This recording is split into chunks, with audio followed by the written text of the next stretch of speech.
Okay, so as we mentioned before, we're going to be looking at more about stamps and a little bit more about the design process behind that. So I'm going to welcome to the stage Mr. Matt Parks again from the Royal Mail. And the great force behind it, Mr. Andrew Wildman. Mr. John Paul Monet. James Roberts.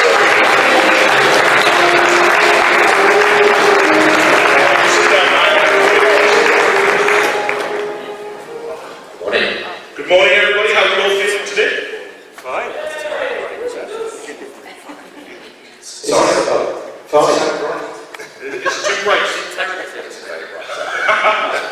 Can we dim James, please? Dim James. I can take it. Right. Okay. So what we're going to do, Matt, then, is talk a little bit about the design process, I guess. Yeah. But started was your idea in your head. I suppose it's a good place to start. An idea in my head, yes. For those who went there yesterday, it was about, I think it was 4 or 5 years ago that we first started talking to Hasbro about this. And originally I was talking to them about the 40th anniversary of Transformers in 2024. And was the first person in the world to phone up Hasbro and say, can I talk about the 40th anniversary in 2024, which is about 4 or 5 years ago. But it took on a life of its own, this project, and when we went to see them and said exactly who it was that we wanted to be designing and writing the cockpit, all those different things, which is exactly where we ended up with these guys here today. They absolutely loved the idea, and we really wanted to do something that called back to the original comic and also paid tribute to British artists, both sort of original and those influenced by who've kind of come along since. And I think we achieved that actually. I think I got lots of good feedback over the course of the last couple of days from people who've seen what we did. Now, correct me if I'm wrong, and I hope I'm not peeling the curtain back a little bit here, but when you do these sets of stamps, I believe we've had a conversation and you've sort of alluded to the fact that, you are Royal Mail. There has to be. You yourself are, in fact, all of Royal Mail. In fact, you've literally just come back from your round. So, don't know what you're doing as far but there has to be a link, doesn't there, back to sort of the UK and. There should be something. Yeah. Yes. And so when we first started doing this kind of stamp, was really Star Wars back in 2015, and that was when The Force Awakens was happening, and everyone was getting excited about Star Wars again. And we very much focused on the contribution of Star Wars to the UK film industry. That led us on to doing more things, and we took a few more risks, and we put out Marvel Comics, and really the reason we put out Marvel Comics was because of Marvel UK, and because of the British artists we used Alan Davis for those stamps, and that it sort of comes full circle eventually by actually doing Transformers, which is was really, I guess, what I knew about Marvel UK was what made me realise we could do Marvel Comics in the first place. So if it wasn't for Transformers, we wouldn't have done the Marvel set as well. So that's kind of a. Why do I get the sense this was like a 10-year plan? Well, I've been there 7 years now. It's taken me that long to get Transformers on stamp. Got there eventually. So yes. Right. Okay. So let's. So the stamp set's been approved. Everything. By the Queen. By the Queen. Yes. Yeah. Everything's good to go. Now we have to come up with a creative team behind it. Yes. So I'll turn it over to you, Andrew. You get a message from Royal Mail saying, do you want to create some stamps? And you said, Well, I thought it was spam mail. I thought it was from the Queen. I can't remember who it was that first got in touch with me. It wasn't you, was it? No, it was from the design people who were sort of packaging it together. I mean, it was amazing, when I realised it was for real. Hello. When I realised it was for real, I thought, hell yeah, get on stamp, awesome, that's my career done. Fantastic, yes.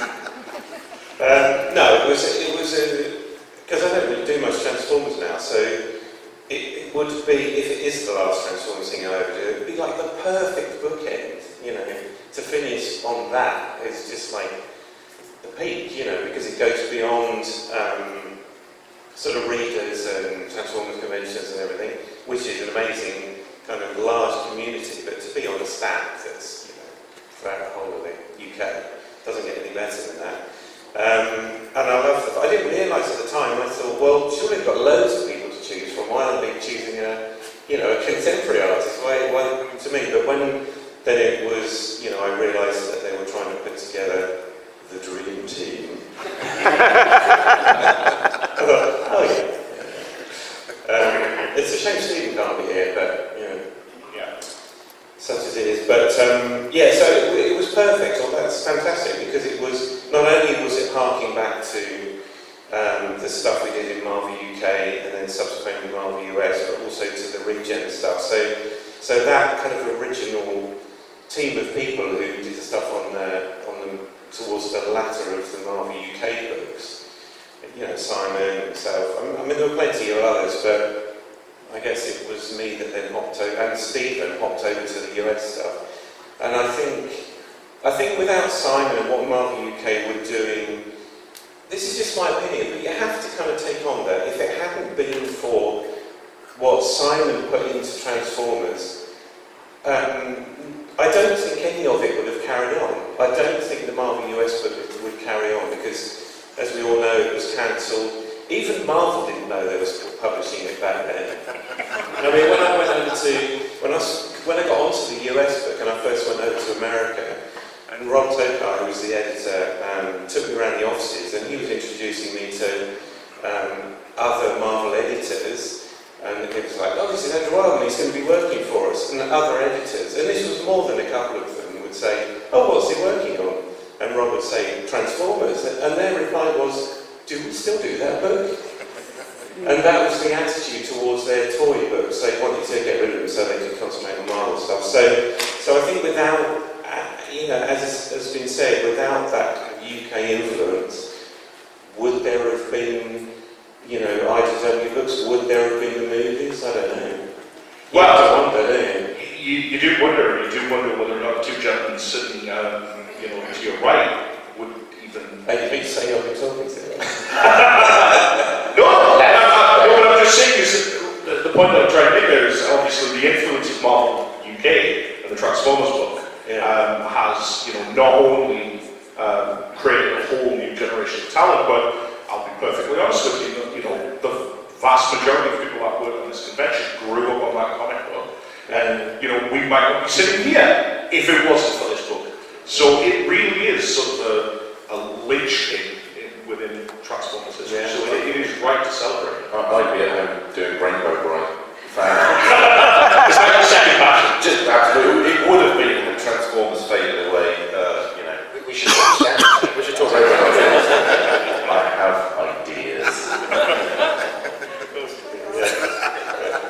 So, JP, how did you get involved in it? Was again that a choice from you, Matt, or?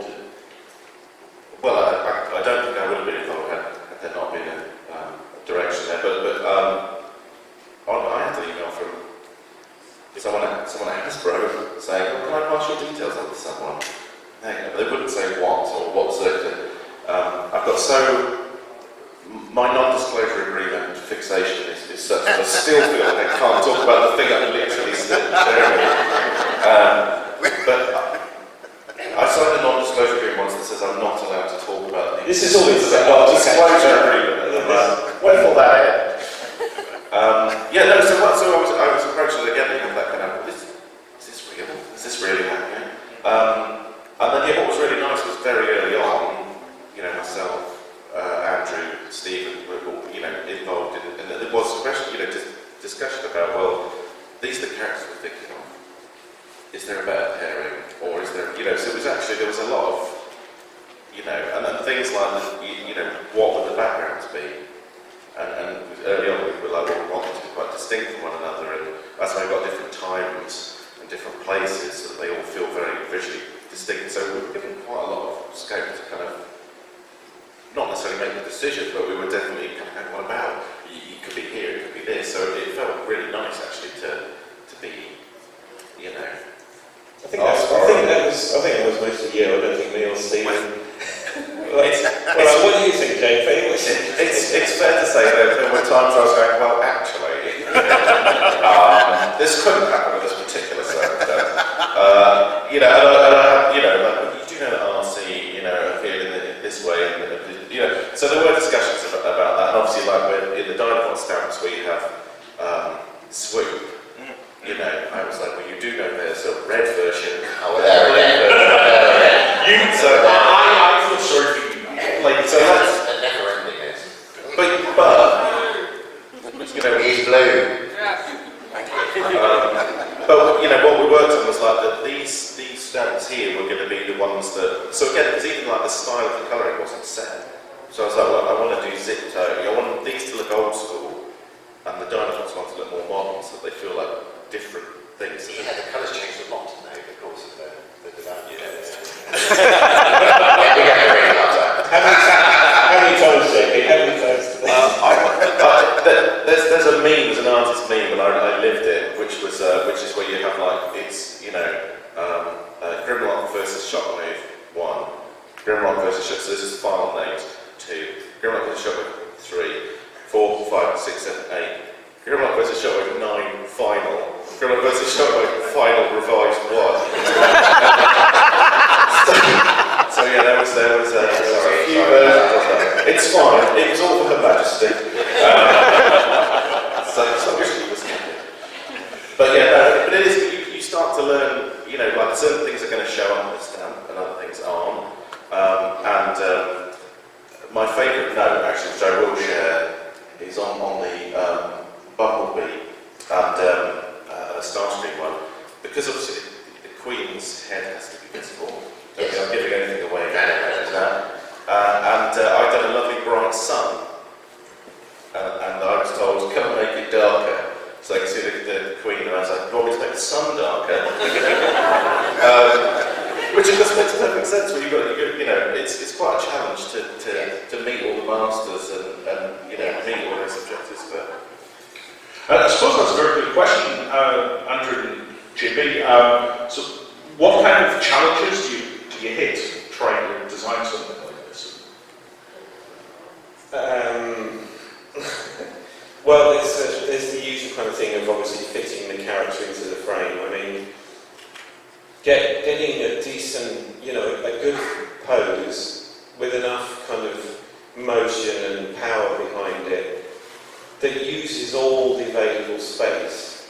But then the thing about being comic book artists rather than designers is that we're already used to doing panels where you have to take account of speech, balloons, and all that kind of stuff, and you have to be aware of the direction of the narrative and all sorts of things like that. So when I was given the template, with the Queen's head and the first bit, last bit, apart from some of got prizes on, but that bit, and then the name of the character.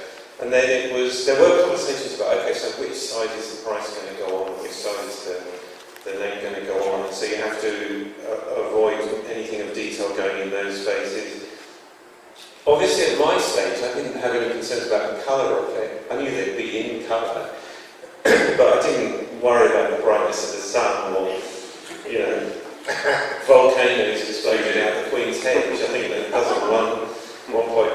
And then there were things like, once I'd done initial roughs, just like thumbnails, to get a rough pose so that they were facing off against each other, then just carefully leaving enough space so that hands or guns or whatever didn't overlap the middle line. I've got some of them overlapping because I quite like, with collector cards and all that kind of thing, where a bit of the next artwork overlaps, so it's almost like a teaser.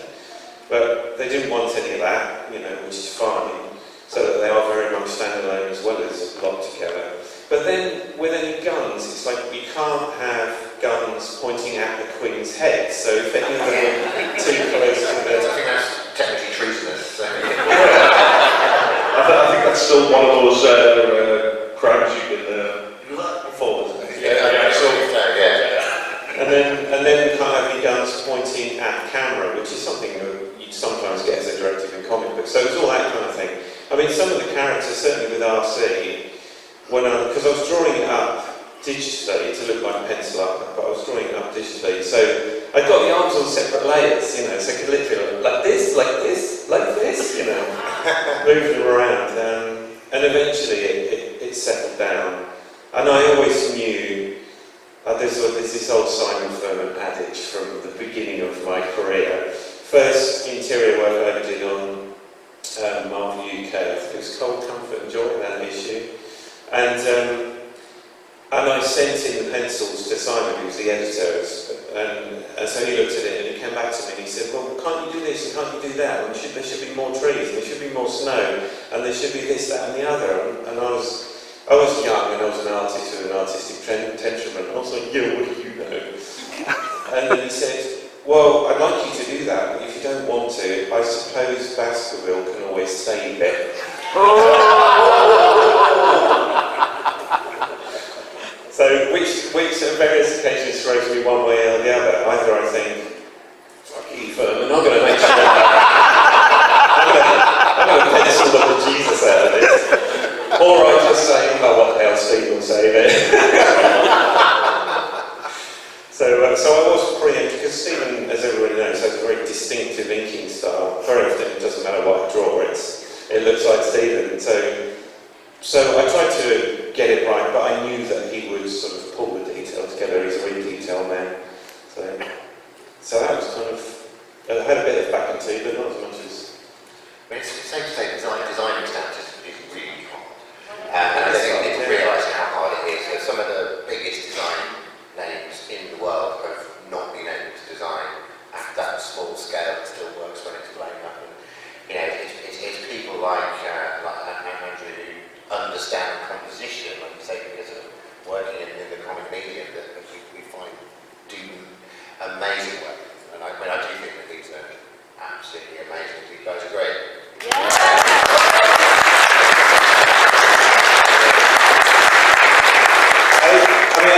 I trained as a graphic designer originally and have done design work, so I did understand that as well, some of the technical things. So, yeah. Cool. I feel like it was mad being excluded at the bottom there. It's just sitting in the spotlight. Just happy to be. I don't know this is happening. So, no. Stamps? What stamps? So, James, how did you become involved in the project? Well, late in the day, because all this happened before I was involved, and we've heard references to the NDA, so it was like a fumbling steps towards finding out what it actually was. There was a very cryptic opening email, then sort of veils were sort of drawn back one by one until this was revealed. So I had no involvement in any of this, except I did suggest they were rectangular, so that was a late change. So no, we all miss. So. So no, I was brought in because they needed words.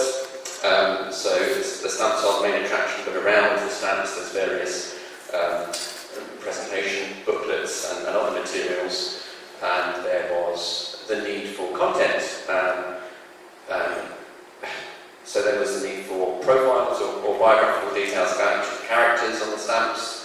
And I'll just skip through the sort of the different things, and then you can ask about that if you like. But so there's I produced a sort of long form essay on the history of Transformers UK, because what was really exciting to me is that, as you've heard, the angle here was sort of the British involvement in Transformers, and in Nick's case, the Irish involvement. So it was an opportunity to celebrate the UK comic and to sort of contextualise these characters through the lens of UK contributions. So I wrote quite a lengthy piece on history of TF UK, and there is another piece for the yearbook, a different sort of approach, different angle, but again looking at the sort of the history of the franchise, and in particular how British creators over the years have influenced it.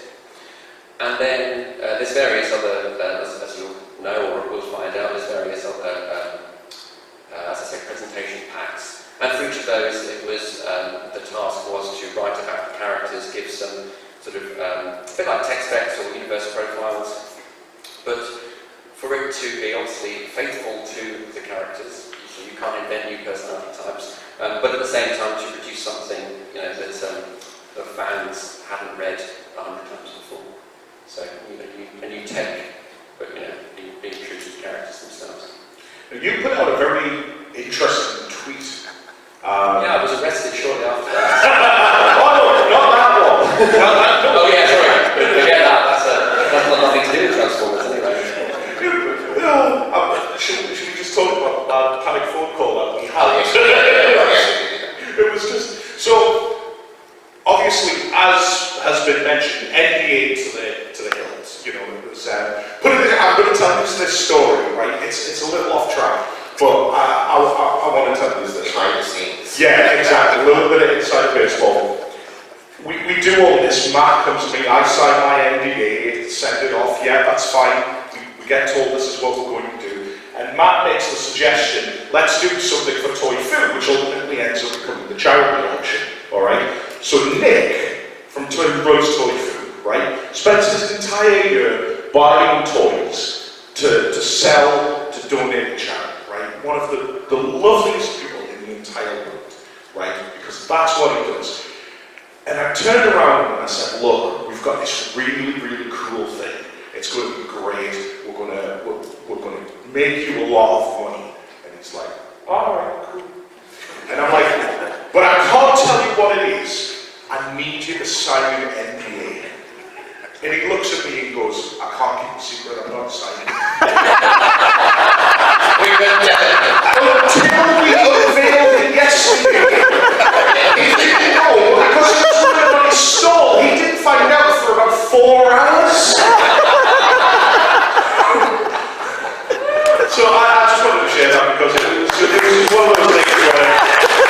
But to get back to the point, you mentioned in one of your illegal tweets that you've been. How badly do I come off in this story? No, but you've been putting on a few little sneaky references and things like that. And oh, okay, yeah. So, like I said, there's different kind of iterations of the profiles and the biographical stuff, and for really good reasons.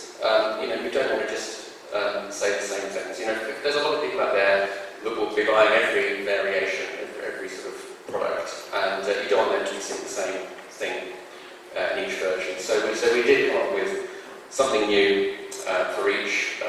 I like the vocabulary for the world of stamps, but you know, for these presentation packs and various things. And so yeah, and actually, you know what? It turns out that when it comes to kind of the Dinobots, and if you're looking at this through a TF UK lens, there is actually only so much that's already out there about how they met and how they come together and stuff. So there's an opportunity for me in creating this new content to fill in some gaps and introduce some additional details to the story. And actually, that was an ambition I didn't think I'd ever get to realise really, because I've written so many comics, Transformers comics, but they've all been set in the IDW universe, and I've never contributed officially to my beloved TF UK or Marvel Transformers continuity.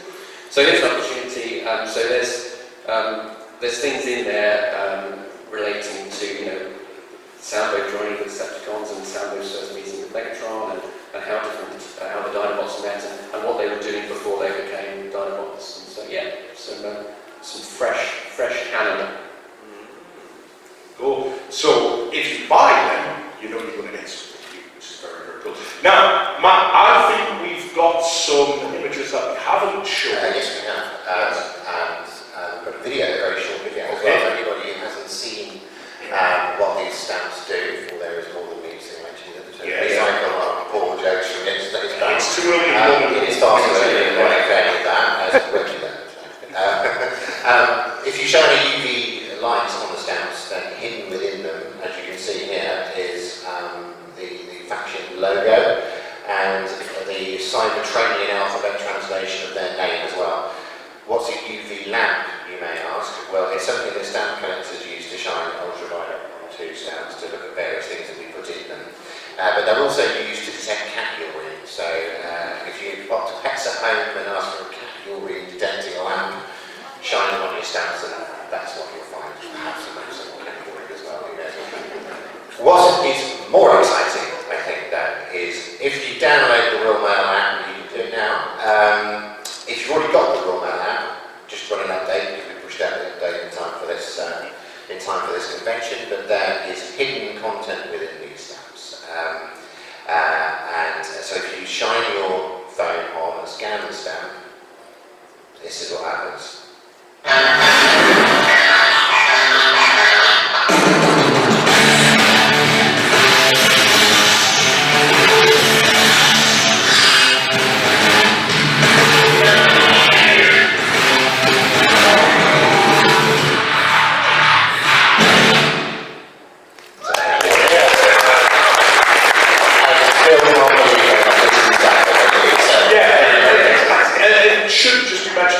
First time is... First time we've ever done yeah. mixed reality, yeah, and we got it done just in time for the convention. Yeah. So you should find, if you haven't got one on your channel, we've still got some left over, some leaflets with pictures of the stamps on, that will work now because it leaves the image rather than specifically a stamp.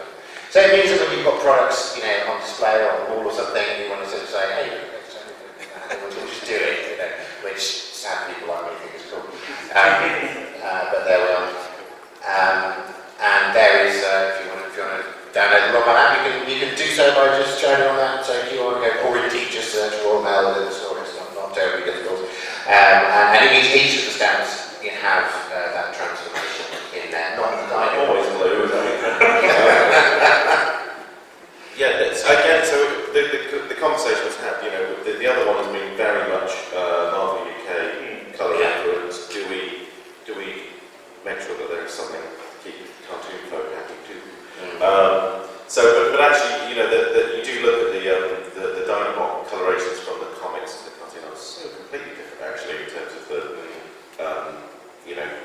different bits and pieces of different colours of toys as well. So whenever it's fun now because I get to do the thing where I look at the 45 different ways in which the Dynamites have been coloured by various people over the years. Pick That's one. just on this project. No, not just this project. Then pick one, and then people go, that's not how it's supposed to be. It's supposed to be one of the other 44. You make some choices, but I just thought, it breaks it up a bit as well, doesn't it? Have blue sweep. I thought it was cool with this one as well. I'm not sure who it was who did it at the end, but we got to create a logo for the Dynamos, which had never been done before, so I think that looks quite nice. And then the products, just to quickly show you, there's the cabinet full of them over there, if you haven't seen them yet.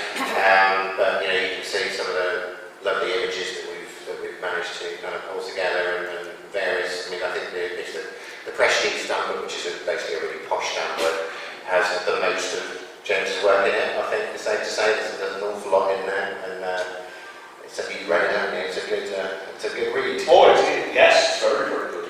Dave and I tried really hard to work out where the additions to canon. It was literally as soon as that tweet came out, right? So that's why I was going to have a look at it.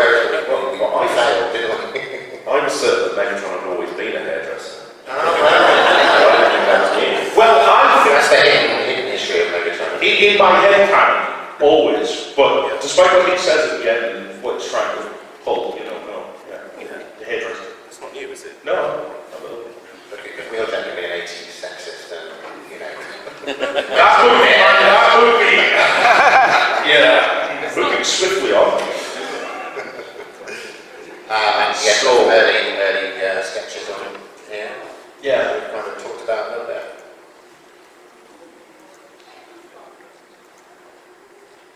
You just And then it just goes through now with the same. I was just going to say, you press that one button, going back. Yeah.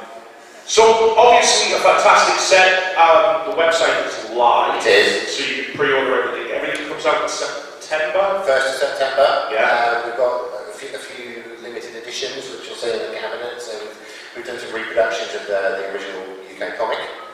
Front covers, some of the classic ones with stamps on there.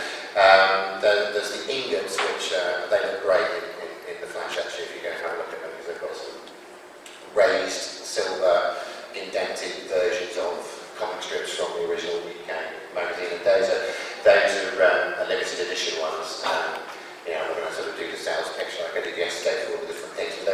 they're all on the website. It's royalmail.com/transformers. Other than, well, I was going to say people only know about this at the convention, which they did yesterday, but then we hit BBC News last night. and perhaps a few more people know about it now. But,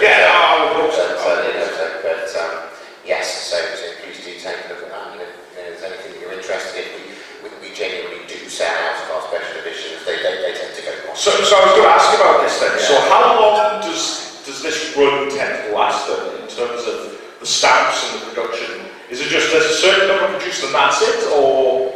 Yeah, I mean, the way it used to work in stamps and did for donkey's years was stamps would be issued for a year and then they'd be taken off sale and that would be that. So, I mean, I remember coming into Royal Mail 7 years ago now to do this job, having done licensing prior, and I think it was sort of a new Doctor Who was starting, Peter Capaldi probably was starting. Oh, why don't we do something with those Doctor Who stamps? That'd be great.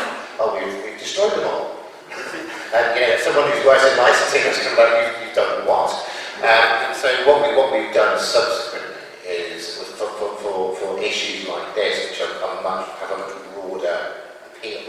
We have them out for a number of years, whereas some of the more philatelic, which is the ones that stamp collectors are particularly interested in, we put out for a shorter time, so everybody wins with it. Like that. So these will be, I don't know how long they'll be out so for, but a goodly amount of time they could be out. Right, do we have any questions for anybody in the panel? Oh, come on, wake up. Yeah. There's somebody down there.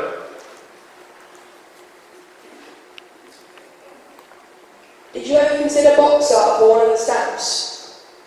Oh. Yes, we considered a number of different things for the stamps. In fact, originally, the mini sheets I wanted to do stills from the cartoon for that. And in the end, we found out we could actually use clips, so we built the AI for that. So that was one thing we thought about. At the very beginning, to really answer your question, I had in mind that we would do the original toys as the mini sheet. So we'd have the original lineup from '84 until we realised that, of course, they are actual representations of actual cars and planes and everything else, and the pain we would have had to go to include, a Porsche or a Lancia and all those different things was just going to be too much of a hurdle to climb. So that's why we didn't go with the box art, because of course that box art includes in this day and age, the evergreen designs don't tend to have the final license, the actual licensed vehicle or what have you. So that's why we didn't do it. But what we have tried to do, and you can probably see it in the cabinet, is try to sort of evoke the look of that original box art in some of the products. Thank you. I suppose one question that has been brought up is, where did the choice of characters come from? Obviously, your obvious ones, Optimus Prime, Megatron, but when you're harkening back to Marvel UK, people might think of Ratchet or, any number of characters who proved pivotal. It's very difficult, because when you start with what are all the characters that you just have to have, which are the ones that there's no way to go on the future. And I insisted one of those was Wheeljack, because I'm a big Wheeljack fan boy, and they went in and ignored me, and they will live to regret that, but I'm still getting over that. But there are certain characters, obviously, you're not going to not have Optimus and Megatron, you're not going to not have Starscream and Grimlock and Champion. Starts writing itself, I think. Where it gets difficult is that when you start drawing lines, then you sort of think, well, actually, if I draw the line there, then it's quite clear. If I draw it two characters further along, people then say, well, what about this one, what about this one, what about this one? And so you can never really get that perfectly right. The original set of characters that I put forward was not too dissimilar to where we ended up, although Wheeljack was notable by his absence in the final finals. I'm not bitter. The final decision did rest with Hasbro, ultimately, but and of course we ended up, ironically, with Grimlock appearing on two different stamps. Because editorially it made sense that the Dinobots kind of could not have him in the main set. But Greg Berger did get extremely excited by this. He really did.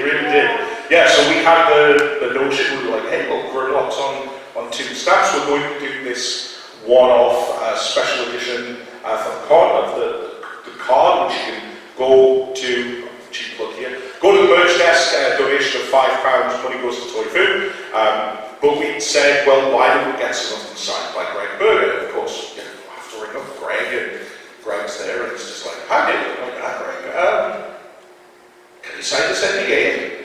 Which is really weird, you know, because obviously they used to sign NDAs all the time, but... Yeah, there's nothing used there, is it? No, but it's still weird, you know, this random guy who you've met like 3 times in your life, rings you up and goes, Greg, sign this, and then, you know, he signs it, as the pro he is, and it's just like, do you want to be on a stamp? And I think his actual response to me was, what do I need to do? And I'm like, nothing. Absolutely nothing. You're already on a stamp. And of course, you know, we got very, very excited. And we were on a stamp. And you're the only one that's got 2 stamps as well. He is. Well, he was very... Do I? Yes. I'm sorry, I believe in his most cheeriest of voices, it was something like, suck it, Locker. I might be misremembering that, but it was something to that effect, yeah. No, actually, there's 2 Frank Welker stamps when you think about it. It's Megatron and the stamp.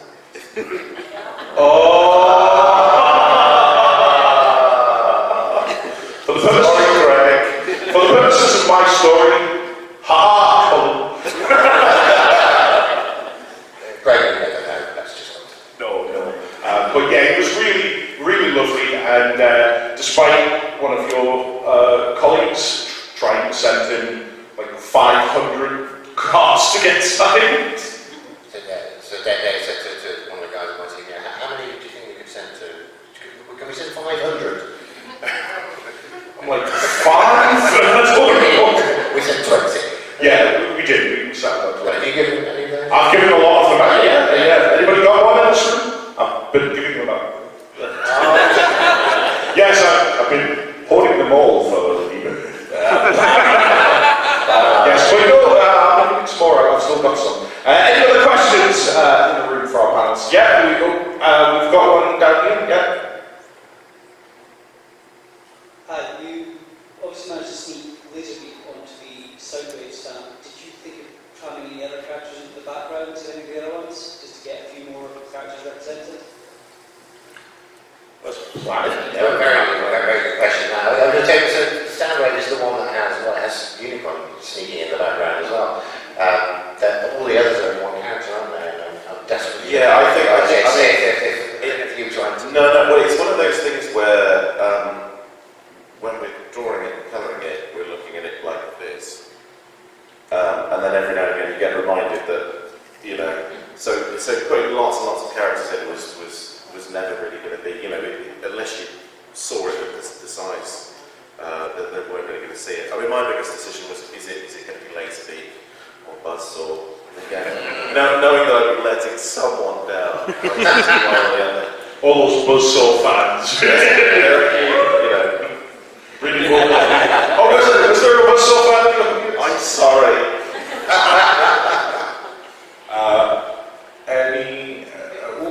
No, everyone was putting their hands up just down there. I'm just curious whereabouts the Queen sits in the approval process of her office, because it's probably not her sat with a little phone. Well, so every stamp that we produce is ultimately approved by the Queen, and that's law. So as part of law, we have to submit the stamps to the government, and they are taken to the Queen, and she personally signs off every stamp that we do. So she will generally have sat there and you know, looked at her Optimus Prime stamp and has approved it. We do have a very in-depth design process which takes quite a long time, and you know, Jamie touched on a little bit of that earlier. So we have something called the Stamps Advisory Committee, which was set up by Tony Bennett donkeys years ago, how many years ago, not long ago. And on that we have the great and the good of the design world, you know, professors of art and you know, people from major organisations, directors and things like that, and they really pick apart what we do, and they look at the tiniest thing that you just would never spot. And we have people from the government on that as well. And really what that does is it means we can genuinely, I think it's fair to say that we're regarded as one of the best in the world at what we do in terms of the design of stamps and things like that. And that's because we go through that sort of process, and that's because we find the right people to design. We don't design them ourselves, we find the right people to be managed through that process. And one of the reasons for that process is so the quality is as high as we end up with. But one of the other reasons for that process is that once it goes to her management employee, she knows she can sign it up because it's already been, it's already gone through a number of different sort of lenses, different people looking at it for different reasons. But no, she does. I mean, I don't get to send them to her or anything, but she genuinely does personally sign them off. It's not sort of one of her people. She does. I bet she signed off Transformers, didn't she? Not Transformers. Transformers, yeah. What is a transformer? Okay. I'm remembering it. So I've just got this. But she's got some. Did she have a view about the absence of wheeljackers? I think she got wind of the original script to find out what a sexist beast it was. How horrible it was to RC, and that was a rather unpleasant relationship. And she said, no. Does that bring any additional pressure, knowing that your word has to be signed off by Her Majesty? I thought it was a joke. I thought surely she's got stand-ins for that kind of thing.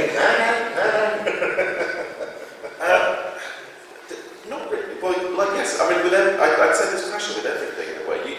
But with a lot of art, you go, what do I think looks the best, and what would I want to see, and then you kind of hope that's what other people would like to see, and then and I mean, obviously I made a joke about how many revisions there were to things, but every step of that process is to try and get the best possible thing at the end. So everybody's working towards that thing. So again, like I say, you hope that it's, I don't know how I would have reacted if the Queen was not happy with ... I think I would have felt a lot of pressure then, but no, I refuse. But no, so I don't think so. The pressure, my dad was postman many years, so I felt weirdly sort of strangely proud of the fact that I got to contribute something to Royal Mail. My brother is the chief engineer of the Peterborough sorting office, and he's also a massive Transformers fan. He's got all Spot logo on the back of his car and all sorts of stuff like that. I never told him. I told him last night, that was it.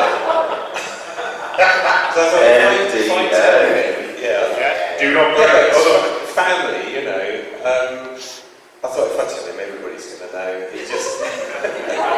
So I definitely didn't tell him. And so I sent him a message last night, and his reply was not very enthusiastic. I think he came to more of a kind of, so why didn't you tell me? Tell me to it, yeah, he's going to love him. Time for one last question. I don't know. You can see hands. I've got some big things. Over there. The ingots, but they can be separate from the box sets. Hold on. Microphone on its way. The ingots, are they separate from the box sets? Yes, so the ingots are sold separately, and there's 500 of each. There's one Optimus Prime, and there's one Bumblebee, and yes, they're sold separately. So they're available on the website, but they're not in the box set, no, they're only available by themselves. Yeah. Thank you. Perfect. Okay, that was a quick one. And one more. I think. We've got a hand down here.